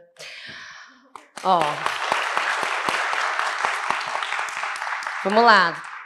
Não sei se vou conseguir endereçar todas as suas questões, também nem tenho essa pretensão. Mas vou trazer da minha perspectiva pessoal, tá? Para mim, as escolas, a academia, as empresas, elas são feitas de pessoas. E eu realmente acredito que a gente é programado para competir em todos os aspectos. E nessa competição já tem gente que está muito mais à frente, como você disse. Então, isso está posto, isso é um problema social estrutural, que não vai ser amanhã a gente desenhando uma política aqui que vai mudar. Eu realmente acredito na mudança através da atitude das pessoas. Por isso que, para mim, a educação ela vai além daquilo que é formal, ela vai além do título. Porque não adianta nada eu ser doutora, eu ter passado em todas as universidades e quando eu estou à frente de um ser humano eu não consigo respeitar. Então, o que eu pratico, e eu, sinceramente, pratico com muita esperança, é, de fato, fazer aquilo que eu acredito. Eu acredito em colaboração. Eu acredito, eu quero crescer, eu quero dinheiro também, tenho conta, tenho boleto, quero ser reconhecida pelo meu trabalho, mas isso não significa que outra pessoa não vai ser. E eu também reconheço que hoje eu já não sou mais a menina negra pobre, hoje eu sou uma pessoa que estou como executiva de uma empresa. Então, o meu lugar hoje, não que eu tenha um privilégio estrutural, mas eu tenho hoje um poder de ação e de caneta que é diferente do que eu tinha, e eu preciso exercer. Então, eu acho que quando as pessoas passam a ter consciência do seu papel, elas conseguem começar a questionar, elas conseguem começar a movimentar, porque senão a gente fica esperando que um CNPJ ou uma instituição, uma entidade desça com algo que vai ser transformador, e isso nunca vai acontecer. A gente tem poder pelo voto, a gente tem poder pela convivência, pela colaboração, por ser pessoas cidadãs. Eu escolhi voltar para o mundo corporativo e ocupar espaço de poder para fazer as transformações que eu acredito. Porque eu podia estar aqui fora falando, poxa, não cresce. Hoje eu vou e trabalho para que eu contrate pessoas negras, lésbicas, trans, com deficiência, que eu apoie a empresa e que eu impulsione para que isso vire uma política, para que isso vire uma causa. Então, eu acredito muito no poder das pessoas. E para mim isso me alimenta, porque quando eu esperava que viesse das instituições e não vinha, isso me dava uma impotência. Hoje eu me sinto potente. Hoje eu fico no lugar onde eu sou respeitada. E se eu não sou respeitada, eu me retiro para não me machucar, mas não significa que eu não vá lutar para fazer essa transformação. Então, para mim, muito pessoalmente, esse tem sido o caminho. Não sei se vai transformar a sociedade como um todo, mas eu realmente acredito que tem transformado o meu entorno, os projetos que eu faço parte, as pessoas que estão, né, na minha comunidade, na minha família, e aos poucos, celebrando, porque senão também a gente fica doente. Mas é isso, assim, não tem uma resposta, mas eu sigo acreditando e tentando fazer minha parte. Bom, eu só queria pegar o gancho assim, ó. Eu estudei em 2006 a 2010, fui cotista no Mackenzie, e ali eu comecei a me deparar com essas microagressões, com essas exclusões. Foi um dos ambientes assim que eu tive que me adaptar, né, ao ambiente, muito embora toda hora alguém me lembrava que eu não pertencia àquele lugar, né? E assim, não é uma lembrança, não era uma lembrança ali sutil, tá? Era uma lembrança do tipo, vocês vêm roubar as nossas vagas, né? Mas foi ali também que eu aprendi como que a gente fura essa bolha, como que a gente expande, né? Como que a gente galga uma carreira, qual é a carreira, onde eu quero chegar e qual o caminho que eu tenho que trilhar para isso, né? Então, assim, é um ambiente realmente competitivo, a gente está no mundo competitivo, então, assim, começa lá da escola, do primeiro ano, do segundo ano, e a partir do momento que a gente é inserido, a gente já começa a sofrer essas agressões, né? E aí, assim, acho que a ideia é mostrar o quanto isso é prejudicial, não só para mim como indivíduo, mas para o coletivo, né, para que a gente possa estancar, uma hora estancar essa realidade. Obrigada pela intervenção. Perguntas? Por favor. Onde está o microfone? Ai, obrigada. Amanda, luz maravilhosa. Olha aí. Obrigada por lembrar meu nome. Eu queria entender como a senhora vê essa mudança gradual e tardia no conhecimento e no reconhecimento do público negro e de pele escura no geral, como consumidor, principalmente por a senhora trabalhar na Natura. Eu vejo que antigamente, uma coisa que mexe muito com a autoestima, não tinham cores de base para pessoas mais negras, e agora existe até um movimento de transição para pessoas com cabelo que alisavam muito, e agora tem essa oportunidade de poder cuidar do cabelo, de realmente poder cuidar do cabelo afro, do cabelo cacheado, enfim. Eu gostaria de saber como você vê essa mudança gradual e tardia. Eu acredito que foi de uns 10 anos para cá. Sim. E eu vejo ela muito importante, assim. Eu poderia ver ela e falar do copo meio cheio e do quanto demorou, mas acho que todo mundo já sabe, né, que num país com aproximadamente 56% de pessoas negras, isso deveria ser a base, mas eu acredito que existe uma mudança de comportamento do público consumidor. Acho que o processo de consciência racial também, ele vem fazendo com que as pessoas cobrem mais. Existem várias pesquisas que dizem que as pessoas, elas querem consumir de marca onde elas se enxerguem.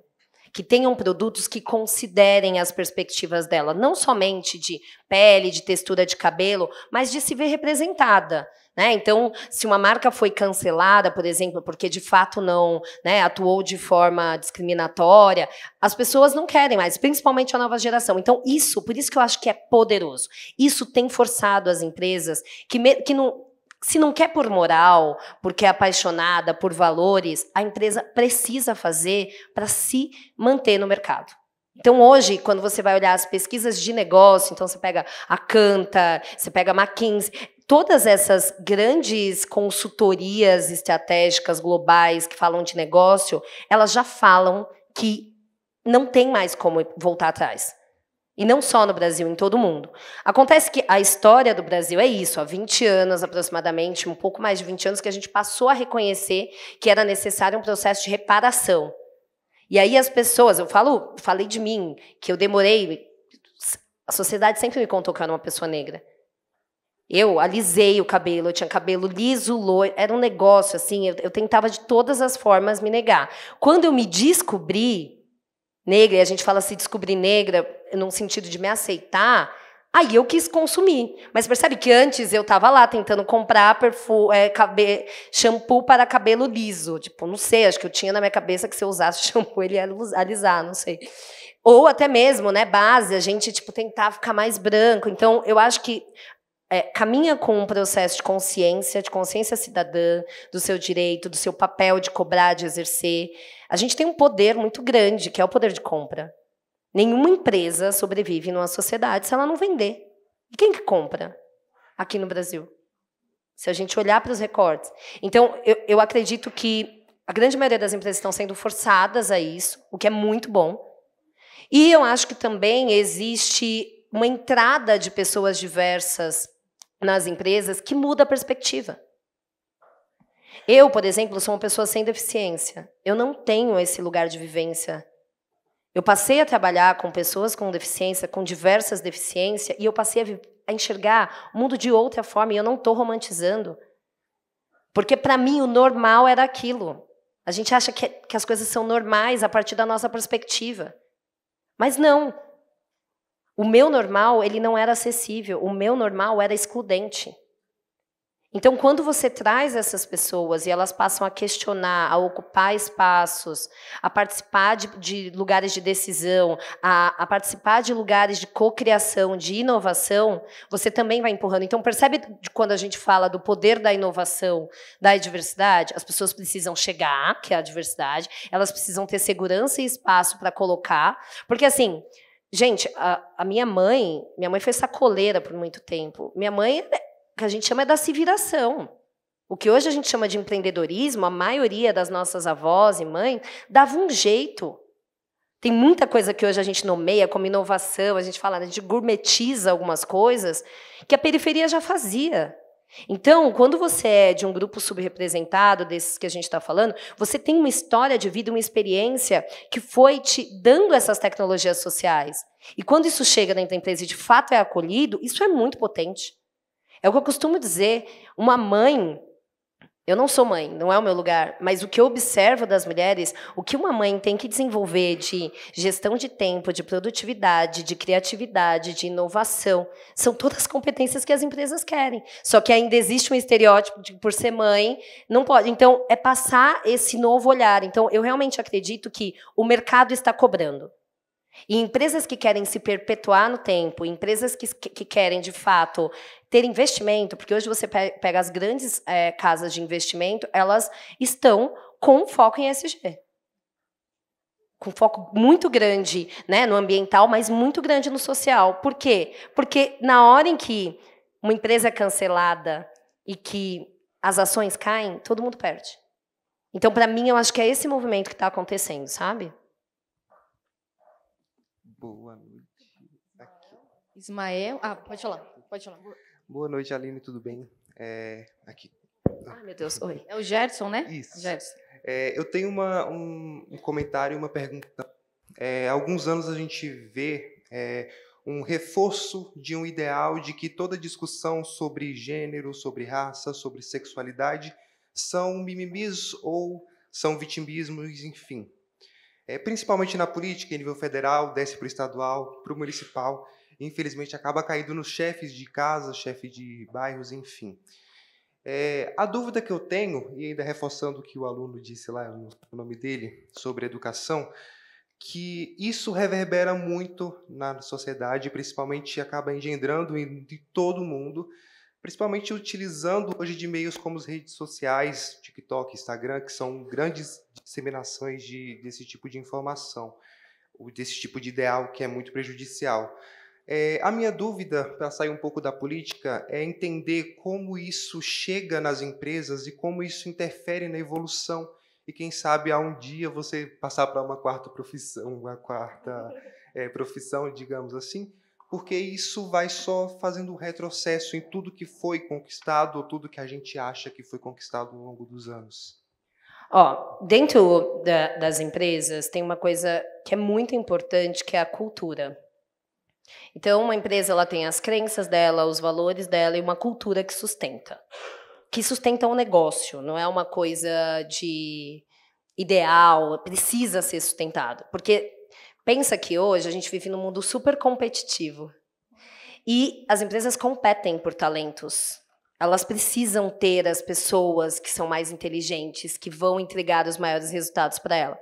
E se essas pessoas se a gente começar a observar com a chegada das novas millennials, geração Z, são pessoas mais questionadoras, são pessoas que já cresceram com acesso a redes sociais, que já cresceram tendo acesso a inúmeras informações, ela precisa construir uma cultura que é sólida. Então, quando você olha dentro do ambiente, se você tem uma cultura que respeita, que de fato, por exemplo, eu posso dizer que é onde eu trabalho, uma cultura que respeita a diversidade, que vivencia a diversidade, que faz governança disso, a sua opinião pessoal não pode ser colocada dentro desse ambiente.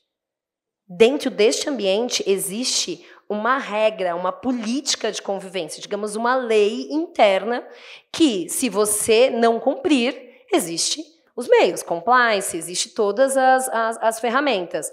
Então, eu acho que eu falo muito pela minha vivência, porque eu realmente tive a oportunidade na minha carreira de escolher lugares para trabalhar em que eu tinha um fit cultural, de valores em que eu acreditava, mas eu acredito que cada vez mais essas pessoas que muitas vezes não só têm opiniões diferentes como cometem crimes, elas precisam ser penalizadas por isso e ter gestão de consequência, ou dentro da empresa, ou fora. Então, a gente vem acompanhando muito vários casos de pessoas denunciando, né, racismos em lojas. As redes sociais também têm a parte boa, que é nomear coisas que antes a gente não nomeava. Então, o que eu percebo é que dentro das empresas, para mim, eu só vou me aliar a uma empresa em que eu acredito que aquela cultura me respeite e eu tenha fit. E eu não estou romantizando, eu estou falando de respeito, estou falando de não discriminação, estou falando do básico, que eu acho que todos os lugares deveriam ter. Porque se eles não têm, a gente já está falando de outra coisa, a gente está falando de assédio, a gente está falando de outras coisas que não é necessariamente eu gosto disso ou não gosto. Então, eu não sei se eu te respondi, mas eu sei que tem muito essa coisa de é mimimi, é diminuir, mas eu acredito que isso não vai passar. E a gente não pode idealizar e achar que o mundo vai ser perfeito quando todo mundo estiver consciente e todo mundo vai pensar da mesma forma. As pessoas pensam diferente. Tem pessoas que pensam totalmente oposta a mim. Desde que ela não fira o meu direito, eu não vou ferir o dela. Desde que ela não cometa um crime, eu não vou ficar discutindo com essa pessoa, tentando convencer ela sobre o que eu penso. Eu vou, convivendo no ambiente em que eu acredito que tem regras e que tem lei, exigir que eu seja respeitada e os meus direitos sejam respeitados.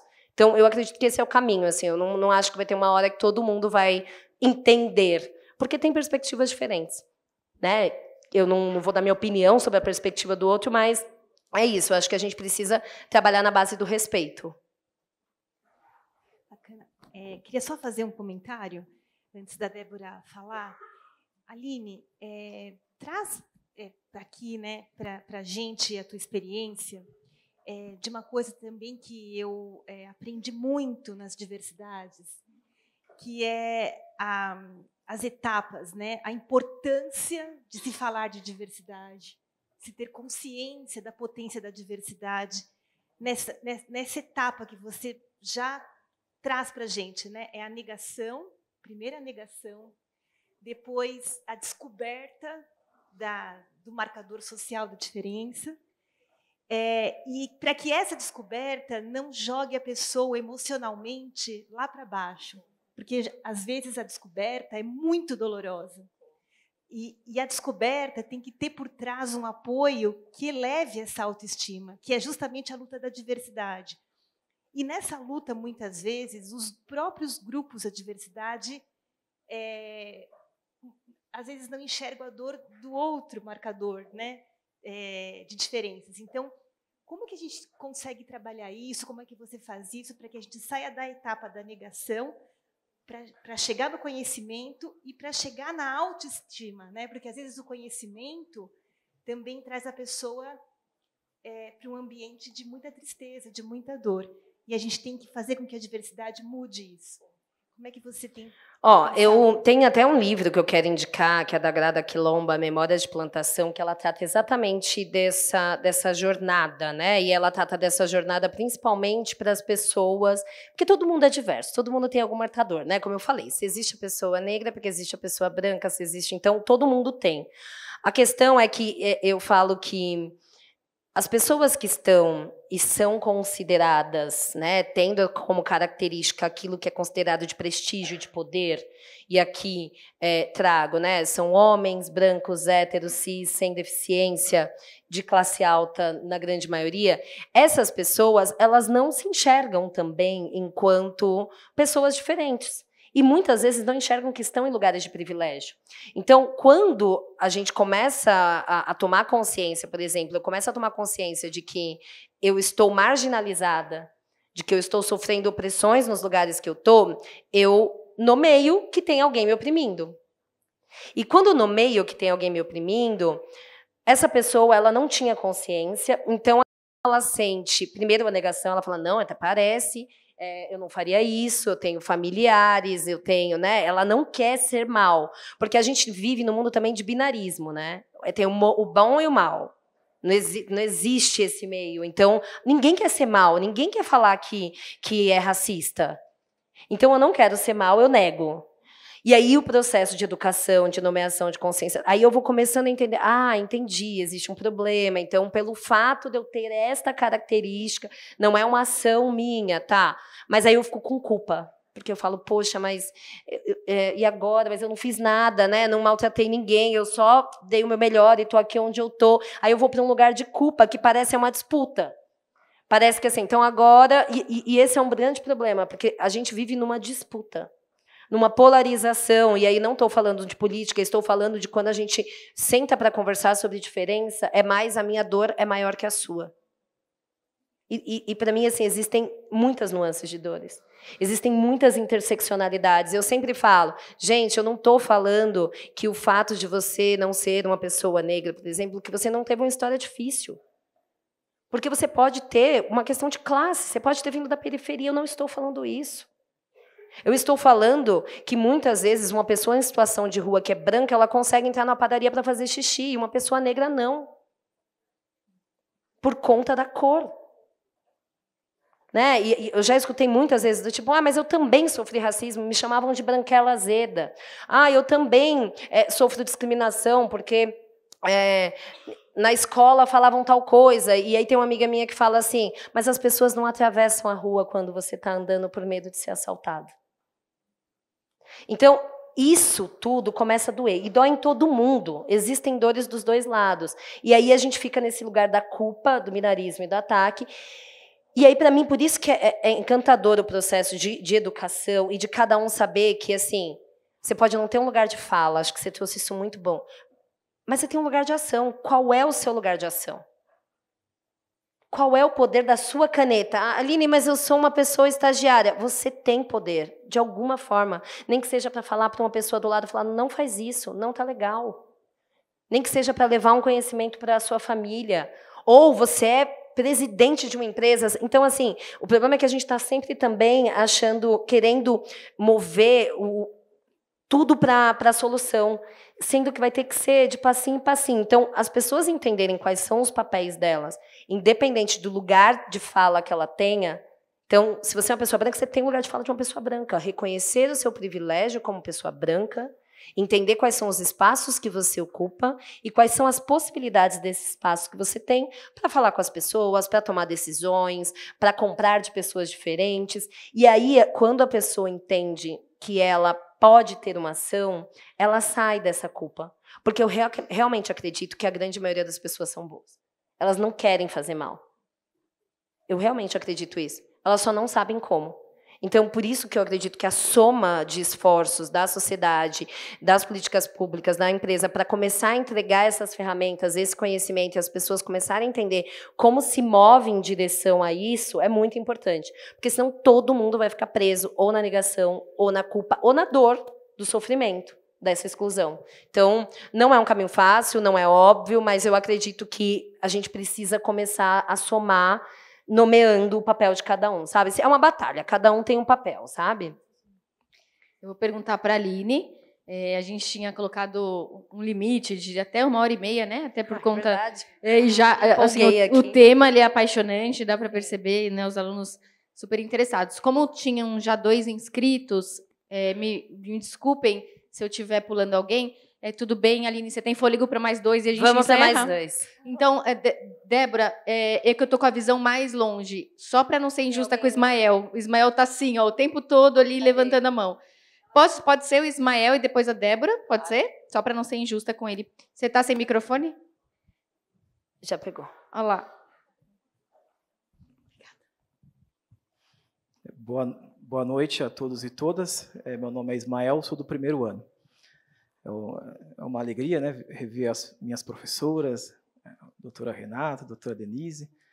É bom saber que a Renata tem uma filha chamada Zoe, eu também tenho, né? Uma filha também chamada Zoe. Então, o ministro do STF, doutor Paulo Dias de Moura Ribeiro, né, numa das palestras promovidas na quinta-feira, havia mencionado que todos os nossos passos precisam deixar boas pegadas, né? E para deixar boas pegadas passa por esse conceito capital-alma, né? Que ele havia mencionado, como uma solução possível para a concretização da tutela dos direitos humanos. E com base em nossas conversas, né, percebo que a Natura, por meio de seu excelente trabalho, tem incorporado esse conceito de capital-alma, né, que o ministro havia falado, esse capital como bom perfume, né?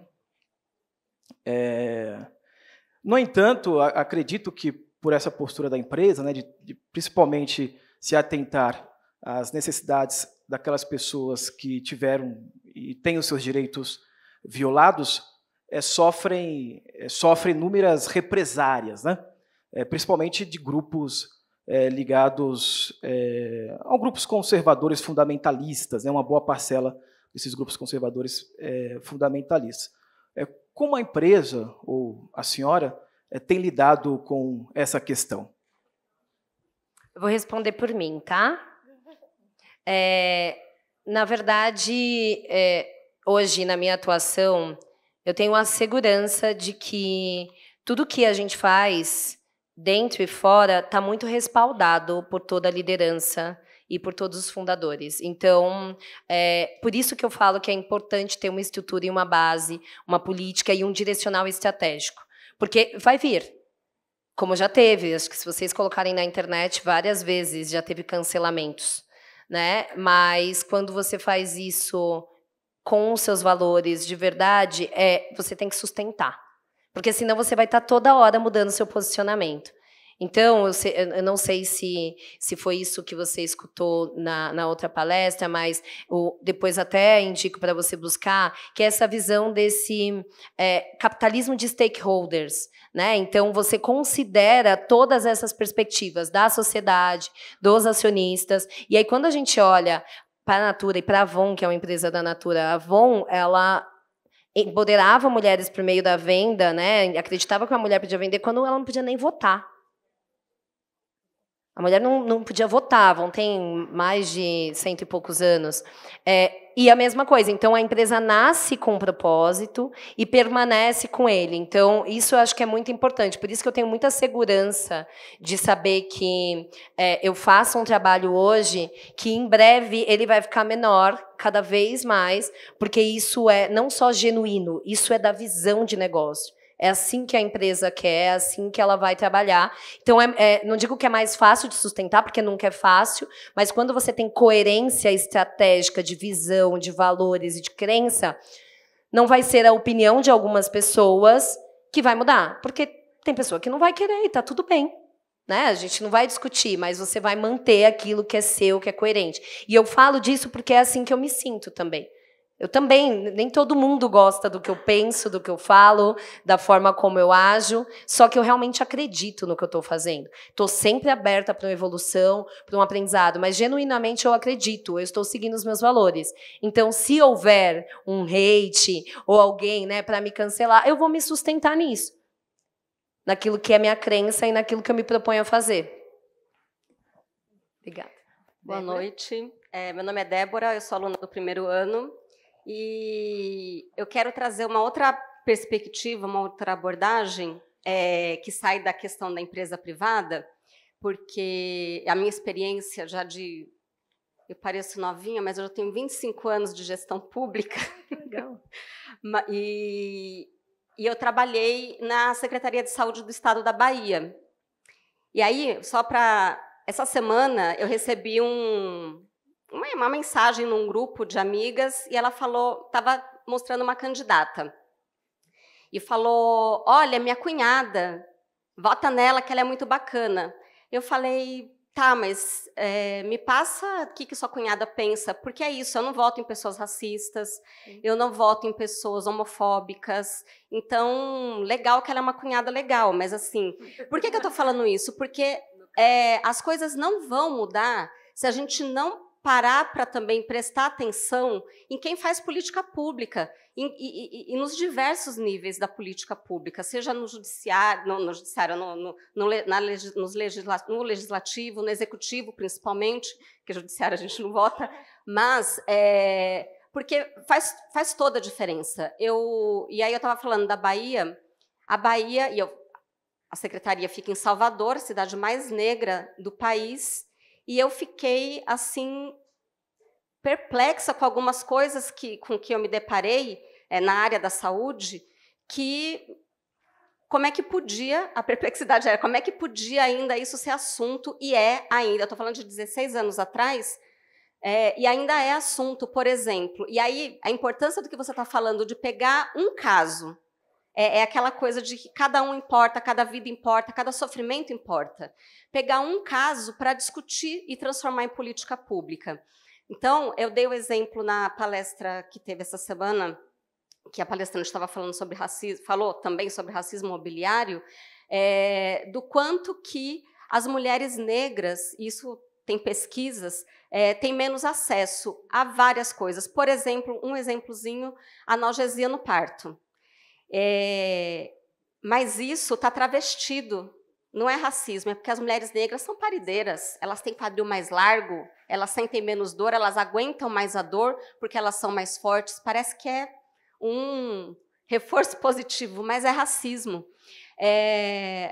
Com relação à religião, a gente teve que fazer, provocado por uma pessoa que reclamou que por que ela era obrigada a ouvir o pastor pregando dentro do ambiente onde ela estava internada, o familiar dela estava internado, e ela não podia trazer o babalorixá para também fazer um ritual com ela de cura.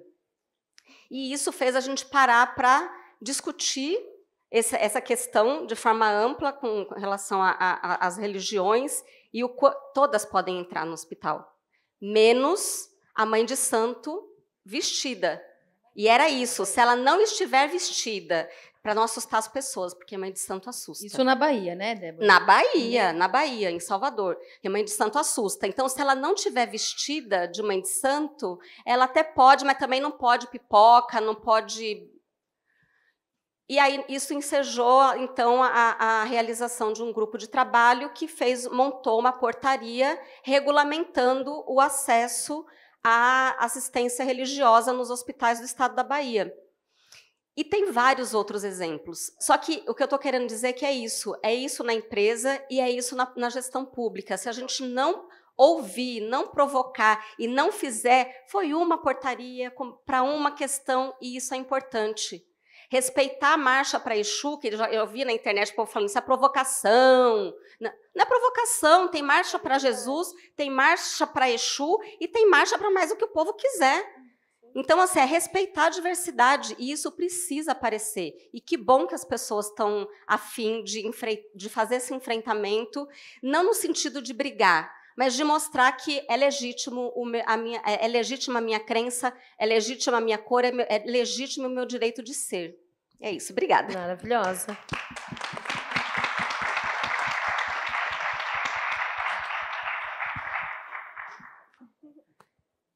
Gostou da experiência, Aline, de trocar com o nosso público? Eu tô aqui, eu nem tinha percebido. Eu falei, gente, é 1h e pouco, de repente eu falei, eita, 2 mas horas, foi maravilhoso, quase. gente. Eu ficaria aqui por muito tempo.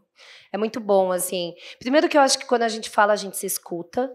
Então, é uma oportunidade da gente refletir se também não tem algo para evoluir aí naquilo que a gente está pensando. E eu acho que essa troca, essas perguntas, fazem a gente se provocar, né? Então, o que você acha? Não, deixa eu ver qual que é esse caminho. Então, foi enriquecedor, assim, para mim. Uma noite muito especial voltar aqui para aprender tanto. Foi incrível. A gente que agradece, porque foi muito inspirador ouvir a sua experiência, a sua postura, né? Algo que nos impacta e também nos traz um reforço, né? Como mulheres, sobretudo mulheres negras que precisam dessa representatividade. Então, foi muito importante tê-la aqui, tê-la de volta. Fico muito grata em nome da faculdade, em nome da pós-graduação. Agradeço a Ju também, que topou o convite de sentar aqui no nosso Saia Justa, da São Bernardo. Adoro. Professora Denise Awad, a queridíssima professora Ana Paula também, que coordenou extenuantemente os trabalhos dessa Semana Jurídica. Estou muito feliz de ter te contado com a participação de vocês, genuinamente. Não, e muita gente na sexta, né? Eu estava vindo falando, gente, não vai ter ninguém, não é possível, sexta-noite. Eles vão abrir mão do ponto que eu prometi, inclusive. Enfim, mas agradeço porque foi realmente, pelo menos para mim, mas acredito que para todos e todas. Vocês gostaram, gente? Fez sentido eu ficar aqui na sexta-feira até essa hora? Então, tá bom. Muito bem.